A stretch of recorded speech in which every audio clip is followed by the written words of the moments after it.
کہاں جا کر کیا کہ شرک یا کفر یا ہم اعمال کرتے ہیں. لہذا آپ نے توحید کا راستہ بتایا، ایمان کا راستہ بتایا، اللہ کا گھر بتایا. اس لیے اللہ کا شکر ادا کرتے ہوئے اللہ کے نبی علیہ السلام پر ایمان والا درود و سلام بھیجتا ہے. والصلاة والسلام علی رسول اللہ. اللہم افتح لی ابواب رحمتک. اے اللہ تیرے در پہ آ رہا ہوں، تیرے گھر پہ آ رہا ہوں، تیری توفیق سے آ رہا ہوں. اے اللہ میرے لیے رحمت کے جتنے دروازے تیرے پاس ہیں وہ سارے دروازے میرے لیے کھول دے. تو بندہ اللہ سے رحمت کے دروازوں کے کھولنے کی دعائیں کرتے ہوئے اللہ کے گھر میں آتا ہے اور فرمایا کہ آؤ تو سیدھا پیر رکھ کر آؤ. الٹا پیر رکھ کر اللہ کے گھر میں آنا منع ہے. اور پھر اندر آنے کے بعد اگر مکروہ وقت نہیں ہے تو تحیت المسجد 2 رکعت نماز پڑھو. بیٹھنے سے پہلے 2 رکعت نماز پڑھو. اور یہاں آنے کے بعد دنیا کی باتیں نہ کرو. بعض روایتوں میں آتا ہے کہ کچھ جگہ ایسی ہیں، کچھ مواقع ایسے ہیں، اگر آدمی وہاں بجائے خاموش رہے گا آخرت کو یاد کرنے کے، دین کا مذاکرہ کرنے کے، دعائیں مانگنے کے اور اللہ تعالیٰ سے لو لگانے کے، اگر دنیا کی باتیں کرتا ہے تو خطرہ ہے کہیں اس کے 40 سالہ اگر اس کے پاس اعمال ہیں تو وہ بھی غارت ہو سکتے ہیں، ضائع ہو سکتے ہیں. اس میں سے فرمائے مسجد ہے کہ مسجد میں آؤ تو دنیا کی باتیں نہ کہو. یہ کسی کا گھر نہیں ہے، یہ کسی کا مہمان خانہ نہیں ہے، یہ اللہ کا گھر ہے. اللہ کے گھر میں آئے ہو تو خاموش ہو. یہاں آنے کے بعد دعا میں مشغول ہو جاؤ. یہاں آنے کے بعد نماز میں مشغول ہو جاؤ. یہاں آنے کے بعد اللہ کے پاک کلام کی تلاوت کا اہتمام کرنے والے بنو. یہاں جو عمل کیے جاتے ہیں وہ عمل کرو. یہاں دنیا کی باتیں کرنا منع ہے. آنے والے اپنے منہ میں کوئی ایسی بو لے کرنا ہے، کچی پیاز کچا لہسن ہے کرنا ہے. اسی کے حکم میں فرمایا آج کل جو لوگ کھاتے ہیں تمباکو کھاتے ہیں، بیڑی سگریٹ پی کے منہ میں بدبو لے کر آتے ہیں، یہ بھی منع ہے. اللہ کے گھر کے آداب بتائے. اسی طرح یہاں سے واپس جا رہے ہو تو پھر دعا پڑھو. بسم اللہ والصلاة والسلام علی رسول اللہ. اللہم انی اسألک من فضلک. یا اللہم افتح لی ابواب فضلک. اے اللہ واپس ہو رہا ہوں، آپ کاروبار میں جا رہا ہوں، ڈیوٹی پہ جا رہا ہوں، جاب پر جا رہا ہوں. اے اللہ منڈی دکان پہ جا رہا ہوں. اے اللہ اب بازار پہ جا رہا ہوں اپنے جسمانی تقاضوں کو پورا کرنے کے لیے، اس لیے کہ تو نے مجھے جسمانی تقاضے بھی میرے رکھے ہیں، روحانی تقاضے بھی رکھے ہیں. روحانی تقاضوں کے پورا کرنے کی جگہ میں مسجد میں آیا تھا اور مسجد میں اگر میں نے تجھ سے مانگا ہے کہ میرا دین بنا دے، میرے آخرت بنا دے، اے اللہ میرے مرنے کے بعد کی زندگی بنا دے. اور میں واپس جا رہا ہوں کیونکہ میرے پر میرا بھی حق ہے، میرے بھی بچوں کا بھی حق ہے. اے اللہ میرے روزی کے دروازے کھول دے. فضل کا اطلاق عام طور سے علماء نے فرمایا روزی پر ہوتا ہے. تو میں کر رہا تھا کہ اللہ کے گھر میں آنے کے آداب ہے، اللہ کے گھر سے جانے کے آداب ہے. اور اللہ کے گھر کی طرف جو قدم اٹھتے ہیں فرمایا ہر قدم پر اللہ تعالیٰ ایک نیکی لکھتے ہیں، ایک درجہ بلند کرتے ہیں، یہ گناہ اللہ تعالیٰ معاف فرماتے ہیں. ایک روایت ہے حضرت انس بن مالک رضی اللہ تعالیٰ عنہ سے فرماتے ہیں ثلاث کفارات وثلاث درجات وثلاث منجیات وثلاث مہلکات. فرمایا کہ 3 چیزیں ہیں جو آدمی کے گناہوں کا کفارہ ہے، 3 چیزیں ہیں جو آدمی کے درجات کی بلندی کا سبب ہے، 3 چیزیں ہیں جو آدمی کے نجات کا سبب ہے، اور 3 چیزیں ہیں جو آدمی کی ہلاکت کا سبب ہے. ان میں سے فرمایا اول کفارات، رہی وہ چیزیں جو آدمی کے لیے کفارہ بنتی ہیں. فرماتے ہیں اسباغ الوضوء علی الصباحات. فرمایا کہ سردی کے زمانے میں اچھی طرح تل کر کے رگڑ کر سنت کے مطابق آدمی کا وضو کرنا یہ آدمی کے گناہوں کا کفارہ ہے. آدمی نے جو زبان سے باتیں کہی ہیں، کانوں سے جو باتیں غلط سنی ہیں، آنکھوں سے غلط جو باتیں دیکھی ہیں، ہاتھوں پیر سے جو غلط چیزیں اس نے استعمال کی ہیں، ان سارے گناہوں کے لیے کفارہ ہے جب آدمی اچھی طرح وضو کر لیتا ہے. دوسری بات فرمائی وَنَقْلُ الْأَقْدَامِ إِلَى الْجَمَاعَاتِ، آپ اپنے گھر سے، اپنی دکان سے، اپنے آفس سے، اپنے دفتر سے، اپنے کاروبار سے جب جماعت کی نماز کے لیے قدم اٹھا کر چلتا ہے تو فرمایا ہر قدم پر اس کے گناہوں کا کفارہ ہوتا ہے، ہر قدم پر اس کے گناہ معاف ہوتے رہتے ہیں۔ کوئی شخص یہ نہیں کہہ سکتا میرے سے کوئی گناہ نہیں ہوتا ہے۔ بھائی اگر کوئی یہ دعویٰ کرتا ہے کہ میں گناہ نہیں کرتا، میں معصوم ہوں، تو اس کا مطلب یہ ہے کہ وہ نبوت کا دعویٰ کرنا چاہتا ہے یا فرشتہ بننے کا دعویٰ کرنا چاہتا ہے، اس لیے کہ فرشتے معصوم ہوتے ہیں، انبیاء معصوم ہوتے ہیں، اس کے علاوہ ہر آدمی سے کوئی نہ کوئی گناہ ہوتا رہتا ہے۔ اس لیے فرمایا کہ جب آپ مسجد کی طرف چلتے ہیں تو آپ کے ہر قدم پر آپ کے گناہ معاف ہو جاتے ہیں۔ اور تیسری بات فرمائی وَارْتِدَارُ الصَّلَوَاتِ بَعْدَ الصَّلَوَاتِ، ایک نماز کے بعد دوسری نماز کے انتظار پہ بیٹھنا، یہ بھی آدمی کے گناہوں کا کفارہ ہے۔ یہ سب کا تعلق مسجد سے اور نماز سے ہے۔ آدمی تو نماز کے لیے وضو کرتا ہے، نماز کے لیے آدمی گھر سے چل کر اللہ کے گھر میں آتا ہے، اور آدمی جو ہے ایک نماز کے بعد دوسری نماز کے انتظار میں اللہ کے گھر میں بیٹھتا ہے تو اس کے سارے گناہ معاف ہو جاتے ہیں۔ چنانچہ میں نقل کر دیتا ہوں، اس کا تعلق اور آگے سے ہے، اور وَأَمَّا الدَّرَجَاتُ، رہی وہ تین چیزیں جس سے آدمی کے درجے بلند ہوتے چلے جاتے ہیں، تو فرمایا فَإِطْعَامُ الطَّعَامِ، کھانا کھلانا، وَإِفْشَاءُ السَّلَامِ، سلام کو رواج دینا، وَالصَّلَاةُ بِاللَّيْلِ وَالنَّاسُ نِيَامٌ، جب ساری دنیا سو رہی ہو اس وقت اٹھ کر 2-4 رکعت نماز پڑھ لینا، تہجد کی نماز پڑھ لینا، یہ آدمی کے گناہوں کا کفارہ ہے۔ وَأَمَّا الْمُنْجِيَاتُ، رہی وہ چیزیں جو آدمی کی نجات کا سبب ہے، اللہ کے نبی علیہ السلام نے فرمایا فَالْعَدْلُ فِي الْغَضَبِ وَالرِّضَا، آدمی خوشی میں ہو، آدمی غصے میں ہو، دوستی میں ہو یا دشمنی میں ہو، آدمی انصاف کا معاملہ کرے، انصاف کو اپنے ہاتھ سے جانے نہ دے، انصاف کے ساتھ لوگوں کے ساتھ معاملہ کرے، آدمی ظلم نہ کرے، کسی کا حق نہ مارے۔ فَالْعَدْلُ فِي الْغَضَبِ وَالرِّضَا، دوسری بات فرمائی وَخَشْيَةُ اللَّهِ فِي السِّرِّ وَالْعَلَانِيَةِ، فرماتے کہ آدمی خلوت میں ہو یا جلوت میں ہو، مجمع میں ہو یا تنہائی میں ہو، اللہ سے ڈر کر زندگی گزار رہا ہو، اللہ مجھے دیکھ رہے ہیں، کوئی دیکھے یا نہ دیکھے، میں کوئی ایسا کام نہ کروں جس سے میرا اللہ مجھ سے ناراض ہو جائے۔ خشیۃ اللہ فی السر والعلانیہ۔ اور تیسری بات فرمائی والقصد فی الفقر والغنی، فرماتے کہ آدمی کی حالت یہ وسعت کی ہو یا تنگی کی ہو، مالداری کی ہو یا فقیری کی ہو، ہر حال میں آدمی درمیانی راہ چلے۔ تو میں کرنا چاہ رہا تھا کہ اللہ کے گھر کے آداب ہیں، اللہ کا گھر یہ ہم سب کی پہلی اور آخری ضرورت ہے۔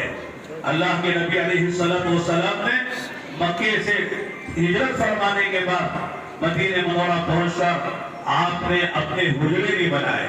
آپ کی 11 بیویاں تھیں، آپ کے حیات میں بیک 9 بیویاں باحیات رہی، آپ کو ضرورت تھی 9 کمرے بنانے کی، 9 حجرے بنانے کی، لیکن اللہ کے نبی صلی اللہ علیہ وسلم نے مدینہ منورہ ہجرت فرمانے کے بعد آپ نے اپنی بیویوں کے حجرے نہیں بنائے، بلکہ سب سے پہلے آپ نے مسجد بنائی۔ ایک تو مسجد قباء بنی جس میں اللہ کے نبی خود براہ راست شریک رہے، جس کا ذکر اللہ نے قرآن میں کیا ہے لَمَسْجِدُ أُسِّسَ عَلَى التَّقْوَى مِنْ أَوَّلِ يَوْمٍ أَحَقُّ أَن تَقُومَ فِيهِ رِجَالٌ يُحِبُّونَ أَن يَتَطَهَّرُوا، فرمایا کہ یہ وہ مسجد ہے جس کی بنیاد تقوی پر رکھی گئی ہے۔ اس کے بنانے والے فرماتے ہیں یہ اللہ تعالیٰ کو بڑے پسند ہے، اس لیے کہ پاکیزہ لوگ ہیں، ان کا ظاہر بھی پاک ہے، ان کا باطن بھی پاک ہے، ان کے اخلاق بھی اونچے ہیں، ان کا عقیدہ بھی پاکیزہ ہے، ان کے صفات بھی بہت اونچے ہیں، لہذا اس کے بنانے والے بڑے پاکیزہ لوگ ہیں۔ اللہ پاکیزہ لوگوں کو پسند فرماتے ہیں، اور اللہ نے فرمایا اے نبی جی یہ مسجد اس لائق ہے کہ آپ اس میں جا کر خود نماز پڑھیں۔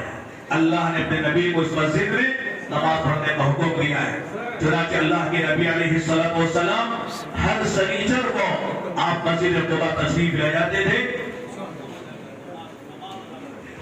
نماز کا اہتمام فرماتے تھے۔ لہذا حدیث میں آیا کہ جو شخص کسی بھی وقت جا کر مسجد قباء میں 2 رکعت نفل ادا کرتا ہے تو فرمایا اسے ایسا ثواب ملتا ہے جیسے اس نے مقبول عمرہ ادا کیا ہے۔ چنانچہ اس مسجد کا ذکر اللہ نے قرآن میں کیا ہے۔ پھر وہاں سے اللہ کے نبی صلی اللہ علیہ وسلم مدینہ تشریف لائے۔ ایک جگہ تھی، خالی جگہ، 2 یتیم بچوں کی۔ آپ چاہتے تھے کہ وہاں مسجد بنائیں۔ ان یتیم بچوں کو آپ نے بلا کے مشورہ کیا، بچوں ایک جگہ میں اللہ کا گھر بنانا چاہتا ہوں، بتاؤ کیا قیمت لوگے؟ ان بچوں نے کہا، وہ بھی جانتے تھے مسجد بنانے کا کیا ثواب ہے، مسجد کے بنانے پر کیا ملتا ہے، اللہ کے رسول نے کیا بشارتیں سنائی ہیں۔ ان بچوں نے کہا، اللہ کے نبی اللہ کا گھر بنے، ہم اس کی قیمت لیں، یہ ہمیں گوارا نہیں ہے۔ ہماری درخواست ہے آپ اس جگہ کو ہماری طرف سے آپ اللہ کے لیے لے لیں، ہم وقف کرتے ہیں، یہ اللہ کا گھر بنا دیں۔ اللہ کے نبی نے دعائیں دی اور فرمایا، بچوں تمہارا جذبہ بہت اچھا ہے، لیکن چونکہ تم یتیم ہو اور یتیموں کی زمین لے کر بھی مسجد بنانا نہیں چاہتا، اور تم کو ضرورت ہے، تمہارے باپ کا سایہ تمہارے سر سے اٹھ چکا ہے۔ ان یتیم بچوں نے تمہارا جو بات کہی ہے وہ عجیب و غریب بات ہے۔ انہوں نے کہا، اللہ کے نبی السلام، یقیناً ہمارے ابا کا انتقال ضرور ہو گیا ہے، لیکن آپ جب تک ہم یتیم کہاں ہیں، آپ موجود ہیں، لہذا ہماری درخواست ہے کہ آپ اس کو بغیر قیمت کے ہم سے لے لیں تو زیادہ خوشی ہوگی، اور یہ اللہ کا گھر آپ بنائیں۔ اللہ کے نبی نے پھر دعائیں دی، لیکن قیامت تک آنے والی امت کو بتانے کے لیے کہ کوئی آدمی کسی یتیم کی زمین پر زبردستی اللہ کا گھر نہ بنا دے، کسی بیوہ کی زمین پر اللہ کا گھر نہ بنا دے، خاموں پر ظلم کر کے آپ نے باقاعدہ قیمت ادا کروائی۔ بعض روایتوں میں آتا ہے کہ صدیق اکبر سے آپ نے قیمت دلوائی ہے، اور بعض روایت میں آتا ہے کہ حضرت ابو ایوب انصاری سے آپ نے قیمت دلوائی ہے، اور پھر آپ نے وہاں اللہ کا گھر بنایا۔ اور اس گھر کے بنانے میں خود اللہ کے نبی صلی اللہ علیہ وسلم براہ راست شریک رہے ہیں۔ آج وہ مسجد نبی کا نقشہ ہم سب دیکھتے ہیں، کیا مسجد بنی ہے، کیا عالی شان ہے، ظاہر بھی کیا ہے، اس کا باطن تو ہے ہی۔ اللہ کے نبی سرکین وہاں آرام کر رہے ہیں، اللہ کے نبی کا محراب ہے، اللہ کے نبی کا ممبر ہے، ریاض الجنہ ہے، استوانے ابی لبابہ ہے، استوانے سریر ہے، استوانے وفود ہے، استوانے توبہ ہے، استوانے جبرائیل ہے، استوانے عائشہ ہے، اور وہ مقدس جگہ ہے جس کے بارے میں فرمایا، جو وہاں جا کے نماز پڑھ لے، ایک قدر نماز پڑھے 1000 نمازوں کا ثواب ہے، اور ایک روایت میں 50,000 نمازوں کا ثواب ہے۔ لہذا وہ مسجد ہم سب، اللہ تعالی ہم سب کو بار بار لے جائے، وہاں کی زیارت نصیب فرمائے، اس مسجد میں نماز پڑھنے کی سعادت نصیب فرمائے۔ لہذا آپ بتائیں، اس وقت سے لے کر آج تک، اور آج سے لے کر انشاءاللہ ثم انشاءاللہ قیامت تک وہ مسجد رہے گی، اور مسجد نبوی رہے گی، اس میں نماز پڑھی جائے گی، تراویح پڑھی جائے گی، اس میں قرآن پڑھا جائے گا، جتنی عبادتیں وہاں پر ہوں گی۔ آپ بتاؤ، اس مسجد کے بنانے والوں کو، ان یتیم بچوں کو، ان یتیم بچوں کے والدین کو، حضرت صدیق اکبر کو، ابو ایوب انصاری کو کیا ثواب نہیں مل رہا ہے؟ اس لیے علماء نے فرمایا، ایصال ثواب میں سب سے اونچا جو عمل ہے، ایصال ثواب میں بہت سے کام ہیں کہ آدمی جو کرتا ہے، لہذا درخت لگوا دیتا ہے، راستہ بنا دیتا ہے، کوئی یتیم خانہ بنا دیتا ہے، کوئی خانقاہ بنا دیتا ہے، کوئی مدرسہ بنا دیتا ہے، یہ سب ایصال ثواب کے کام ہیں۔ لیکن سب سے بڑا ایصال ثواب علماء نے فرمایا وہ اللہ کے گھر کا بنانا ہے، مسجد کا بنانا ہے۔ اس لیے کہ ہر عمارت بدل سکتی ہے، عمارت جو ہے دوسری عمارت میں تبدیل ہو سکتی ہے، لیکن جہاں ایک مرتبہ اللہ کا گھر جس کو مسجد کہتے ہیں، اگر وہ مسجد بن جاتی ہے تو قیامت تک کے لیے وہ مسجد ہے، فرش سے لے کر عرش تک اللہ کا گھر ہے۔ لہذا جس طرح یہاں نماز پڑھنے کا ثواب آپ کو پورا ملتا ہے جماعت کا، اور مسجد کا ثواب ملتا ہے، اگر وہ آدمی مسجد کی چھت پر جا کے نماز پڑھے اس کو بھی وہی ثواب ملتا ہے جو مسجد کے اندر کے پڑھنے کا ملتا ہے۔ جیسے معتکف مسجد کے اندر معتکف ہوتا ہے، اگر وہ اللہ کے راستے سے مسجد کی چھت پر چلا جائے تب بھی وہ معتکف رہتا ہے۔ اس طرح کوئی آدمی مسجد کے اندر ناپاکی کی حالت میں نہیں آ سکتا، اس طرح اللہ کے گھر کی چھت پر بھی ناپاکی کی حالت میں نہیں جا سکتا۔ اس نے فرمایا فرش سے لے کر عرش تک، اوپر تک جتنی اوپر ہے یہ سب اللہ کا گھر ہے۔ لہذا اسی لیے حدیث میں فرمایا من بنا للہ بیتا بنا اللہ لہ بیتا فی الجنہ، حضرت عثمان بن عفان سے یہ روایت مروی ہے.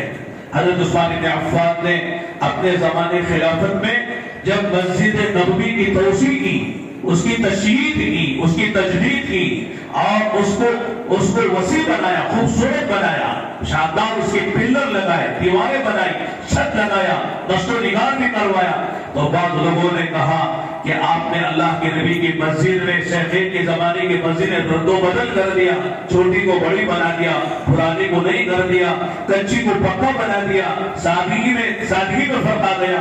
تو حضرت نے اس وقت یہ حدیث سنائی تھی کہ سنو، اللہ کے نبی نے اصل میں فرمایا اس کو بنیاد بنا کے میں نے مسجد بنائی ہے. من بنا للہ بیتا بنا اللہ لہ بیتا فی الجنہ، کہ جو آدمی اپنی حیثیت سے دنیا میں اللہ کا کوئی گھر بناتا ہے تو اللہ تعالیٰ اپنی شان کے اعتبار سے اللہ پاک اس کے محل بناتے ہیں. بیتن میں جو تنوین ہے علماء نے فرمایا برائے تعظیم ہے، برائے تعظیم و تفخیم ہے کہ بندہ اپنی حیثیت سے دنیا میں اللہ کا گھر بناتا ہے، اللہ اپنی شان کے اعتبار سے اس کے لیے جنت میں محل بنا کر دیتے ہیں. اس علماء نے فرمایا سب سے بہترین راستہ اپنے لیے، اپنے محبوبین، والدین کے رشتہ داروں کے لیے، ایصال ثواب کے لیے اللہ کا گھر کا بنانا ہے. لہذا اللہ کا گھر اس لیے بھی ضروری ہے کہ ہماری روحانی غذا، ایمانی غذا اللہ کے گھر میں ملتی ہے. جیسے حدیث میں نے آپ کے سامنے پڑھی، آپ نے فرمایا احب البلاد الی اللہ مساجدها وابغض البلاد الی اللہ اسواقها. فرمایا روئے زمین پر، آبادیوں میں، شہروں میں سب سے زیادہ جو محبوب جگہ اللہ تعالیٰ کے نزدیک ہے، اللہ کو جو جگہ پسند ہے، فرماتے وہ اللہ کے گھر مسجدیں ہیں. مسجدیں اللہ کو بہت محبوب ہیں. اور سب سے زیادہ ناپسندیدہ مبغوض جگہ وہ بازار ہے. لیکن بازار بھی ضروری ہے. جیسے آدمی گھر بناتا ہے تو گھر کے اندر بیڈ روم بھی ہوتا ہے، ڈائننگ ہال بھی ہوتا ہے، کچن بھی ہوتا ہے، ہال بھی ہوتا ہے، وہی بیت الخلا بھی ہوتا ہے. جانا ضروری ہوتا ہے. آدمی وہاں جاتا ہے لیکن بقدر ضرورت جاتا ہے، ضرورت پوری کر کے واپس ہو جاتا ہے. تو اس طرح فرمایا بازار جانا ہے، اس لیے کہ ہماری ضرورتیں بازار سے متعلق ہیں. ہماری روزی ہے، ہمارا مکان ہے، ہماری دوائیں ہیں، ہمارے کپڑے ہیں، ہماری شادی کا سامان ہے، یہ سب بازار سے متعلق ہے. یہ سب ضرورتیں پوری کرنی ہے. لیکن ہمارا مقصد صرف ضرورتوں کو پورا کرنا نہیں ہے. اللہ نے ہمیں جو پیدا کیا ہے وَمَا خَلَقْتُ الْجِنَّ وَالْإِنسَ إِلَّا لِيَعْبُدُونَ، فرمایا ہم نے جنات اور انسان کو جو پیدا کیا ہے وہ اللہ فرماتے اللہ کی عبادت کے لیے. اللہ کی عبادت کا سب سے بڑا جو مظہر ہے وہ نماز ہے. اور نماز میں بھی جماعت کی نماز ہے. اور جماعت کی نماز کے لیے مسجدیں ہیں، اذان ہوتی ہے، اقامت ہوتی ہے، جماعت سے نماز ہوتی ہے. لہذا اللہ کے نبی صلی اللہ علیہ وسلم نے فرمایا کہ جو آدمی اذان کی آواز سنتا ہے اور کوئی بیمار و مجبور نہیں ہے لیکن پھر بھی اپنے گھر میں نماز پڑھتا ہے، اللہ کے گھر میں نہیں آتا ہے، تو میرا جی چاہتا ہے کہ کہو بلال امامت کہو، کسی آدمی سے کہو مصلی پہ کھڑے ہو کر نماز پڑھا دو، اور میں جاؤں لوگوں کے گھروں میں جو بغیر کسی عذر کے، بغیر کسی بیماری کے اپنے گھروں میں نماز پڑھ رہے ہیں، ان کے گھروں کو آگ لگا دو. اللہ کے نبی اصل کتنے ناراض ہیں، اگرچہ کہ آپ رحمت للعالمین ہیں، آپ علیہ السلام کسی ادنا سے ادنا تکلیف کسی مسلمان کو برداشت نہیں ہے، لیکن آپ ناراض اتنے ہیں کہ جو آدمی اللہ کے گھر کے پڑوس میں رہتا ہے، اللہ کے گھر میں آ سکتا ہے، بیمار نہیں ہے، مجبور نہیں ہے، نابینا بوڑھا لنگڑا نہیں ہے، اپاہج نہیں ہے، لیکن بلا کسی عذر کے گھر میں نماز پڑھ رہا ہے، تو اللہ کے نبی ناراض ہو کر فرماتے میرا جی چاہتا ہے کہ نماز کوئی اور پڑھا لے، اس کے گھر پہ جا کے آگ لگا دو. تو معلوم ہوا کہ نماز بعض ائمہ کے نزدیک جماعت سے پڑھنا فرض عین ہے، بعض کے نزدیک واجب ہے، کم سے کم سنت مؤکدہ تو ضرور ہے کہ اتنی تاکید کے ساتھ اللہ کے رسول اللہ نے جماعت کی نماز کے لیے فرمایا ہے. اس مسجد میں مسلمان دن میں 5 مرتبہ آ کر اپنے ایمان کی گواہی دیتا ہے. جب اسے کہا جاتا ہے حی علی الصلاۃ، حی علی الصلاۃ، حی علی الفلاح، حی علی الفلاح، آؤ نماز کے لیے، آؤ کامیابی کے لیے، تو بندہ دکان چھوڑ دیتا ہے، مکان چھوڑ دیتا ہے، نیند سے اٹھ بیدار ہو جاتا ہے، سب کو چھوڑ کر اللہ کے گھر میں آتا ہے تاکہ اسے گواہی دے سکے اے اللہ تیرے مؤذن، تیرے منادی مؤذن نے جو بات کہی تیری طرف سے، اے اللہ میں اس کی گواہی دیتا ہوں کہ جس نے سچ کہا ہے اور حق کہا ہے، الصلاۃ خیر من النوم، جب مؤذن کہتا ہے تو ہر سننے والا مسلمان کیا کہتا ہے؟ صدقتا وبررتا وبالحق نطقتا، سچ کہا، حق کہا، بالکل صحیح بات کہی، بستر چھوڑ دیتا ہے اور کالی کالی رات میں اٹھ کر ٹھنڈے ٹھنڈے پانی سے وضو کر کے اللہ کے گھر میں آ جاتا ہے۔ چنانچہ میرے دوستوں، چند حدیثیں میں نے آپ کے سامنے پڑھی تھی۔ اگر کوئی آدمی چاہتا ہے قیامت کی اندھیریوں میں، ظلمتوں میں جب کوئی نور نہیں ہوگا، فرمایا اسے چاہیے کہ رات کے اندھیروں میں، خاص طور سے عشاء کے وقت میں اور فجر کے وقت میں، وہ اللہ کے گھر میں آ کر نماز پڑھے، اسے اللہ تعالیٰ نور عطا فرمائیں گے۔ چنانچہ حدیث میں فرمایا بشر البشارین فی الظلم الی المساجد بالنور التام یوم القیامہ، فرمایا کہ ان لوگوں کو جو رات کے اندھیروں میں اللہ کے گھر کی طرف پیدل چلتے جاتے ہیں، بالنور التام یوم القیامہ، قیامت کے دن نور تام کی، قیامت کے دن کوئی نور نہیں ہوگا۔ یہاں لائٹ ہے، یہاں جو ہے بجلی ہے، یہاں محکمے ہیں، یہاں پتہ نہیں کس طرح کا نور ہے، سورج کا نور ہے، چاند کا نور ہے، ستاروں کا نور ہے اور بجلی کا نور ہے، چراغوں کا نور ہے، لیکن قیامت میں کوئی نور نہیں ہوگا، ہر آدمی کے اعمال کا نور ہوگا۔ خاص طور سے اللہ تعالیٰ ان بندوں کو اپنا وہ نور عطا فرمائیں گے جو مسجدوں کی طرف چلتے ہیں رات کے اندھیروں میں، بالنور التام یوم القیامہ۔ اسی طرح جو لوگ یہ چاہتے ہیں قیامت کے دن جب اللہ کے عرش کے سائے کے علاوہ کوئی سایہ نہیں ہوگا، فرمایا سایہ ملے، اللہ کے رحمت کا سایہ ملے، تو فرمایا کہ اللہ تعالیٰ، اللہ کے نبی نے خوشخبری سنائی ہے کہ مسجدوں سے قلبی تعلق پیدا کرو، مسجدوں سے محبت کا تعلق پیدا کرو، مسجد سے نکلو تو مسجد میں آنے کی فکر کرو۔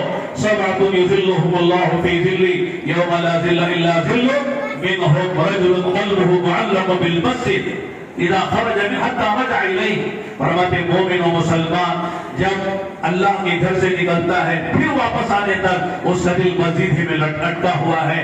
کل قیامت کے میدان میں فرمایا اللہ کے رحمت کے سائے کے علاوہ جب کوئی سایہ نہیں ہوگا، اللہ پاک جو ہے اسے اپنے رحمت کا خصوصی سایہ عطا فرمائے گا جس کا تعلق مسجد سے ہو جاتا ہے۔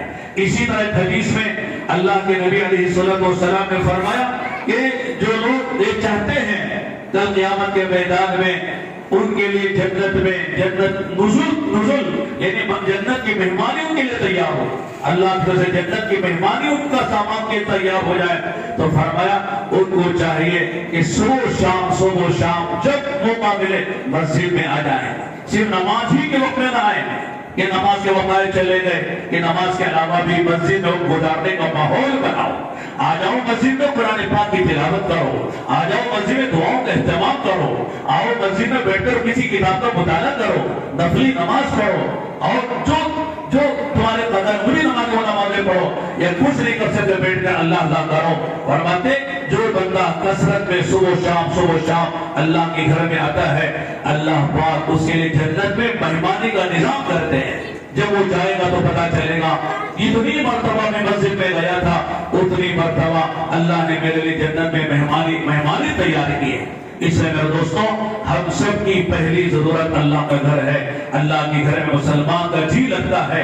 حدیث کا مفہوم ہے، ہو سکتا ہے کہ کسی کا صحابی کا مقولہ ہو، لیکن بات صحیح ہے، المؤمن فی المسجد کالسمک فی الماء، مومن کی مثال مسجد میں ایسی ہے جیسے مچھلی پانی میں ہے۔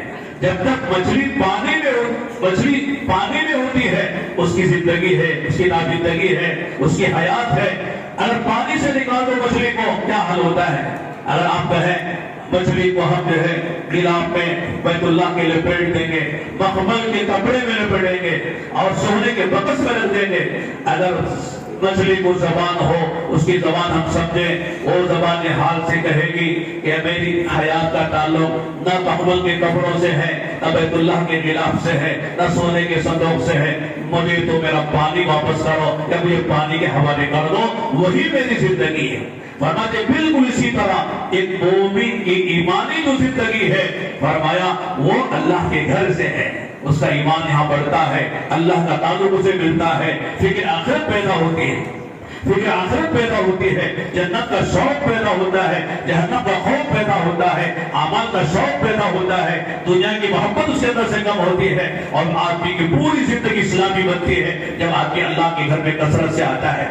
منافق کی مثال فرمائی، والمنافق فی المسجد کالطیر فی القفص، فرمایا منافق مسجد میں ایسا ہے جیسے پرندہ پنجرے میں ہوتا ہے۔ اگر آپ کسی پرندے کو شکار کر کے اگر آپ لا کر اسے ایک سونے کے بکس پنجرے میں رکھ دیں اور نہیں تو یہ ہم نے باہر سے پکڑ کے سونے کے پنجرے میں بند کر دیا ہے اور تجھ کو ہم نے رکھا ہے، تو وہ بھی یہی کہے گا مجھے سونے کے پنجرے میں مزہ نہیں آتا ہے، میری زندگی کا یہاں مزہ نہیں ہے، مجھے تو فضا میں چھوڑ دو، ہوا میں چھوڑ دو، درختوں میں چھوڑ دو، وہی میری زندگی کا مزہ آتا ہے۔ تو میرے دوستوں، اگر مسجد میں جی لگتا ہے تو اللہ کا شکر ادا کرنا چاہیے کہ واقعی میرا ایمان بڑھ رہا ہے، اللہ کا تعلق مجھے ملا ہوا ہے۔ اگر مسجد میں جی نہیں لگتا ہے، آدمی مسجد میں آتا ہے دیر سے اور جلدی سے چلا جاتا ہے، فرماتے ہیں یہ علامت ہے ایمان کمزور ہے۔ مسجد میں جلدی آنا چاہیے، دیر سے جانا چاہیے، یہ علامت ہے آدمی کا ایمان مضبوط ہے۔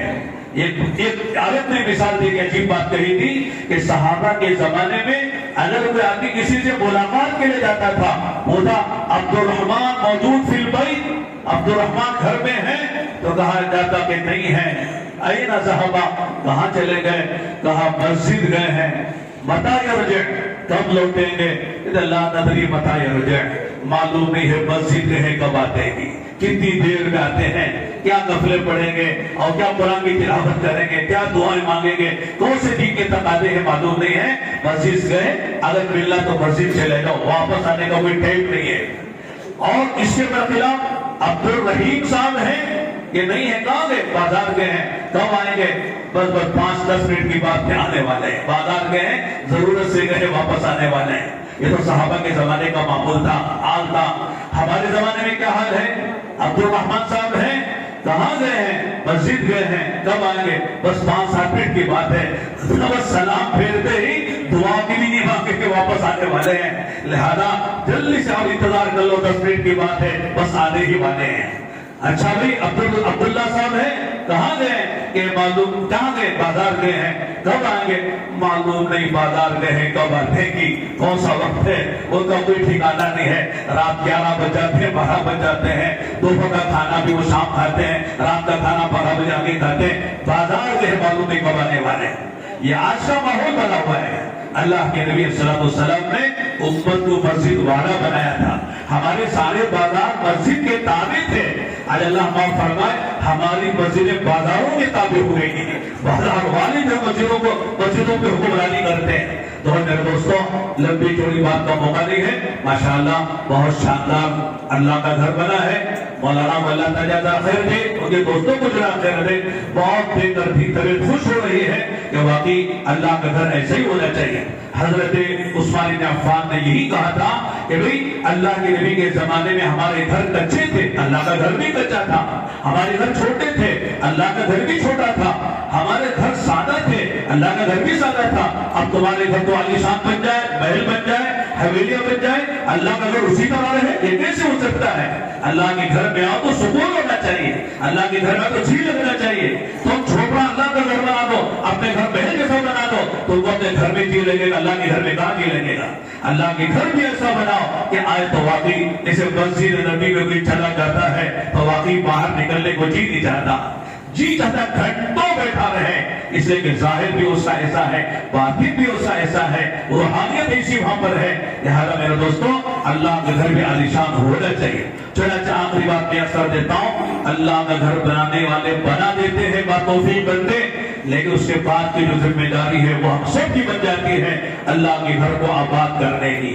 حدیث میں آتا ہے اذا رأيتم الرجل يتعاهد بالمسجد فاشهدوا له بالایمان۔ پھر آپ نے قرآن کریم کی پوری توبہ کی آیت پڑھی کہ انما یعمر مساجد اللہ من آمن باللہ والیوم الآخر واقام الصلاة وآتى الزکاة ولم یخش الا اللہ فعسى اولئک ان یکونوا من المہتدین۔ فرمایا اگر کسی آدمی کو دیکھو کہ وہ اللہ کے گھر کی آبادی کی فکر کرتا ہے، اللہ کا گھر آباد رہے نمازیوں سے اور جو ہے اللہ کے بندوں سے، تلاوت سے، نماز سے، دعاؤں سے، ذکر سے۔ اور جہاں مسجد ہے وہاں مسجد بن رہی ہے، چھوٹی ہے بڑی بن رہی ہے، پرانی ہے نئی بن رہی ہے، اسے مسجد کا فکر ہے، تو فرمایا اس کے مومن ہونے کی گواہی ہو۔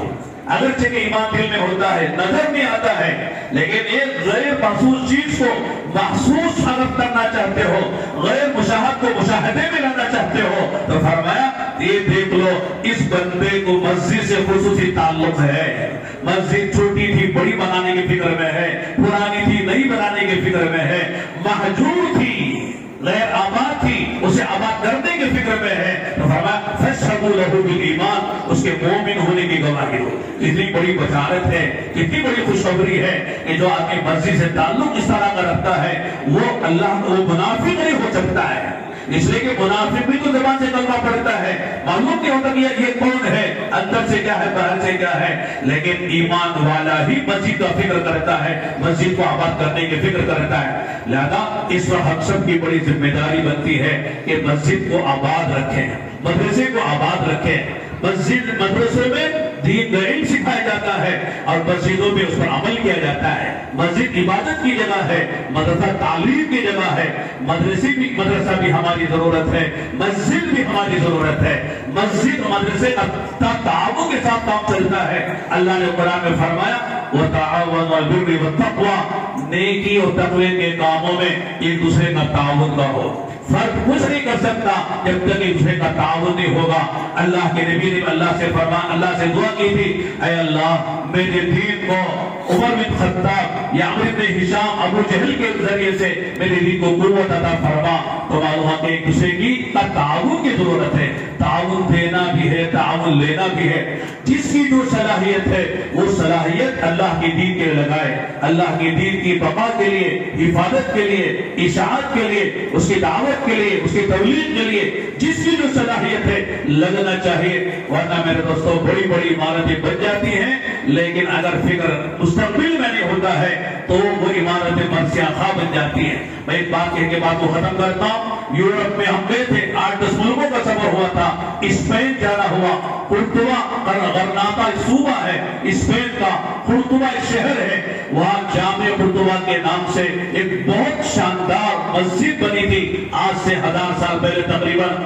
چنانچہ 800 سال مسلمانوں نے حکومت کی ہے اور اس زمانے کی سب سے بڑی وہ مسجد تھی، حرم شریفین سے بھی بڑی مسجد تھی، 800 یا 900 پلروں پر کھڑی ہے۔ ہماری یہ مسجد تو 2 پلر نظر آ رہے ہیں مجھے، 800-900 پلروں پر مسجد کھڑی ہوئی ہے۔ لیکن میرے دوستوں جب مسجد کو آباد کرنے کا فکر مسلمانوں نے نہیں کیا، کھانے پینے میں لگ گئے، عیاشی میں لگ گئے اور اپنے خواہشات کی پورا کرنے میں لگ گئے۔ 800 سال حکومت کے باوجود آج وہ مسجد مرثیہ خواہ ہے۔ جب مسجد میں ہم داخل ہونے لگے تو سیکیورٹی کے جو پولیس کے لوگ تھے انہوں نے کہا جوتے پہن کر آپ اندر جائیں گے، آپ جوتے چھوڑ کر نہیں جائیں گے، اس لیے یہ مسجد نہیں ہے، یہ چرچ ہے، یہ گرجا گھر ہے۔ مسجد کو انہوں نے بدل دیا گرجا گھر میں اور ہمارے پیچھے لگ گئے کہیں یہ نماز نہ پڑھ لیں۔ ہم نے کوشش کی کہ 2-4 رکعت نماز پڑھ لیں لیکن موقع نہیں دیا انہوں نے۔ لیکن پھر بھی اسلام میں سہولتیں ہیں، جیسے سفر میں آدمی بیٹھے بیٹھے جدھر بھی قبلہ نماز پڑھ لے سکتا ہے، بیٹھے بیٹھے نفلی نماز۔ تو ادھر قبلے کی طرف کرسیاں لگی ہوئی تھی، جب کہ بھجن ہوتا کا پوپ اور پادری وہ اپنے بھجن ارتفاع کے بھی کرتے ہیں، اسی کرسیوں پر بیٹھ کر ہم نے اشاروں سے 2-4 رکعت نفل نماز پڑھی اور اللہ سے کہا اللہ اتنا ہی ہم کر سکتے تھے، اس سے ہمارے سے کچھ نہیں ہو سکتا۔ چپی چپی ہم نے اذان بھی دی اور اذان دیتے ہوئے ہمیں علامہ اقبال کا شعر یہ یاد آیا، گنگناتے رہے کہ یورپ کی وادیوں میں گونجی اذان ہماری، تھمتا نہ تھا کسی سے سیل روا ہمارا۔ ایک زمانہ تھا یورپ کی وادیوں میں صحابہ تابعین کی جماعتیں چلی اور ماشاءاللہ پورے یورپ میں اسلام پھیلتا چلا گیا۔ لیکن جب مسلمانوں نے اپنا مقصد حیات کو بھلا دیا، دعوت کو چھوڑ دیا اور دین کی محنت کو چھوڑ دیا، میرے دوستوں دھیرے دھیرے وہ حالات آئے۔ اتنی بڑی مسجد آج وہ اذان کے طرف مینارے کھڑے ہوئے ہیں، محراب سامنے ہے، منبر ہے اور ساری مسجد ہے، لیکن آج وہاں نماز نہیں ہوتی ہے، چرچ بنا ہوا ہے۔ لیکن مایوسی کی بات بھی نہیں ہے. الحمدللہ جو محنت ہونے لگی علماء کی اور دعوت کی، الحمدللہ آج بہت سی وہ مسجدیں ہم نے جرمنی میں، اٹالی میں، فرانس میں، خود پیاری شہر میں ہم نے ایسی جگہ نماز پڑھی جہاں پہلے وہ چرچ تھا، اب مسجدوں میں تبدیلی ہو گئی، مسجدیں بن گئی. الحمدللہ یہ ہو رہا ہے ماشاءاللہ. ابھی رمضان کا موقع ہے، بہت سی جگہ ایسی ہم ابھی کئی دسیوں مسجدوں میں افتتاح کے لیے ہم گئے. ایک مہینے کے درمیان میں بنگلور میں بھی، اطراف میں بھی ماشاءاللہ مسجد مسلمان بنا رہے ہیں. اللہ کا کرم ہے، اسلام کی نشر ثانیہ ہو رہی ہے. مایوسی کی کوئی بات نہیں ہے. اللہ مسلمان جان بھی لگاتا ہے، مال بھی لگاتا ہے، وقت بھی لگاتا ہے اور فکر بھی کرتا ہے. بس ایسی عالی شان مسجدیں بنتی ہیں. بس ہم اللہ سے دعا کرتے ہیں کہ اللہ تعالی ہم سب کو خاص طور سے ان مسجد کے بنانے والوں اللہ جزا خیر عطا فرمائے. اللہ تعالی دنیا آخرت میں ان کے ہر چیز میں برکت عطا فرمائے اور ہم سب کو اس مسجد کو، مدرسے کو آباد کرنے کے اللہ تعالیٰ توفیق عطا فرمائے. اور اس کی جو ضرورتیں ہیں، اس لیے کہ ابھی باقی ضرورتیں ہوں گی، اس کے اور جو ضرورتیں ہوں گی جس سے تک پہنچنے کے لیے ضروری ہے، اس کی ضرورتوں میں ہم سب کو اپنی جان، اپنا مال، اپنی صحتوں کو لگانے کے خدا توفیق عطا فرمائے. اور آج کے اللہ کے گھر کے افتتاح کو قبول فرمائے. انشاءاللہ ثم انشاءاللہ جتنے لوگ یہاں اس وقت نماز میں ہیں، کل قیامت کے میدان میں حدیثوں میں یہ آتا ہے بیت اللہ کے ساتھ ساری مسجدوں کو اللہ جنت میں پہنچائیں گے. تب وہاں دیکھیں گے کہ صاحب مسجدیں، اس مسجد میں ہم نے فلاں شعبان کے فلاں مہینے میں ہم نے رمضان شعبان کا جمعہ پڑھا تھا، اس کا افتتاح ہوا تھا، ہمارا بھی نام وہاں لکھا جائے گا. یہ مسجد ہمارے میں بھی گواہی دے گی. کتنی بڑی بات ہے. بس ان چند کلمات پر اپنی بات کو ختم کرتا ہوں. اللہ تعالیٰ سے دعا کرتا ہوں کہ اللہ تعالیٰ ہم سب کو جو بھی اللہ کی مرضی کے مطابق اللہ بہتر جانے وہ کام جان مال وقت لگا کر کرنے کی خدا توفیق عطا فرمائے. اور اس مسجد کے افتتاح کو بھی اللہ تعالیٰ قبول فرمائے. اور جہاں جہاں مسجدیں نہیں ہیں وہاں مسجدیں بنانے کی خدا توفیق عطا فرمائے. ایک حدیث ہے جو میں پڑھنے سے رہ گئی، وہ یہ اللہ کے نبی فرماتے ہیں، حضرت عائشہ فرماتی رضی اللہ عنہا، ہمارا رسول اللہ صلی اللہ علیہ وسلم ببناء المساجد بالنور. اللہ کے نبی نے محلوں میں جب مسلمان آبادیاں ہیں، مسجدیں نہیں ہیں، وہاں مسجدیں بنانے کا اللہ کے نبی نے حکم دیا ہے. تو گویا کہ جہاں مسلمان آباد ہے وہاں مسجد ہونا چاہیے. اس لیے کہ میرا گھر اللہ کا گھر نہیں ہے تو کیسا مسلمان ہے. اس لیے جہاں جہاں مسلمان آباد ہے وہاں اللہ کا گھر ہونا چاہیے. لہذا سروے کریں. بہت سی آبادیاں ایسی ہم کو ملیں گی جہاں مسلمان رہتے ہیں، جھوپڑ پٹیاں ہیں اور ایسے کارخانے ہیں جہاں مسلمان دور تک مسجدیں نہیں ہیں، وہاں مسجدوں کی ضرورت پڑتی ہے. لہذا ضروری نہیں کہ بہت پکی مسجد بنائے، بڑی مسجد بنائے، چھوٹی مسجد بنائے، مسلح بنا دیں. رمضان میں مسلح بنتا ہے اور ماشاءاللہ بہت سے مسلح مسجدوں میں تبدیل ہو جاتے ہیں. اللہ تعالیٰ رمضان کی برکت سے ہم سب کو قبول فرمائے. رمضان مبارک آ رہے ہیں، اللہ تراویح کی بھی توفیق عطا فرمائے، روزوں کی بھی توفیق عطا فرمائے. اللہ تعالیٰ رمضان جو مہمان ہے اللہ کا، اس کو راضی کر کے اللہ کے پاس لے جائے. اللہ اس عبادت کرنے کی بھی توفیق عطا فرمائے.